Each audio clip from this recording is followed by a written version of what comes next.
find it's easier coming from this way. It's right on the apex, and it's going to be easier for you to come down that way than it is over there, but whatever works for you. I'll grab the second metatarsal for the counter traction. This comes onto the cuneiform. She leans back, find it, thrust it.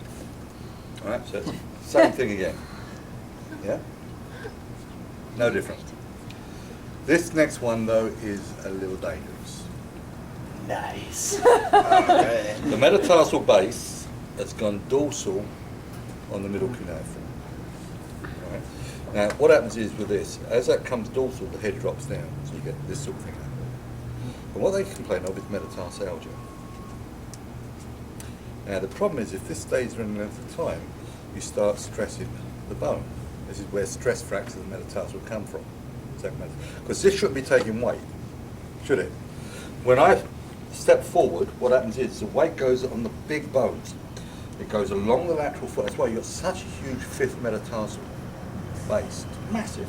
That weight comes right the way along that fifth metatarsal, and then as my weight shifts, and we'll talk about the gait later on, but as my weight shifts over, it jumps from the fifth metatarsal base and head straight over to the first metatarsal. And if you look at our first metatarsal, it's massive. Like a 600 or 700 pound mountain gorilla's first metatarsal is nothing like the size of ours because they don't do this. So we've got these massive bones. So when the ones in between, notably the second one, starts taking weight, it's a little tiny fragile thing and it breaks. You get stress fractures. So the sooner you can get this thing shifted, the less risk there is of like long-term problems here. Now, what I'm going to do is basically it's the same technique again. All right. My hypothenia comes onto the base of the second metatarsal. She leans back and I thrust down, but there's an add here.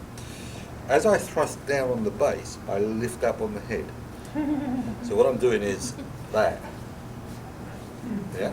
What could go wrong? Yeah. The big problem here is it's okay if you do this right. If you do it wrong, you risk fracturing the bone. If your thrust isn't on the base but on the shaft of the metatarsal, that's when you run into trouble.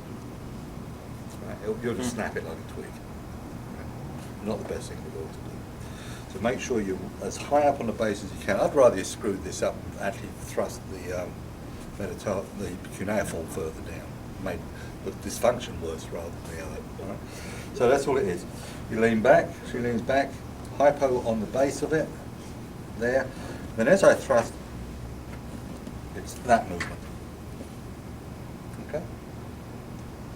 No. Not yet. Right? But it We is, still have to practice. use your body, it's that movement. Okay? Which the right hand is underneath. It's got the metatarsal base, it's pulling it as you traction. Yeah. So all I do is that with this hand. So it's a tip sideways. All right? All right, go and do that and see if you can break anything.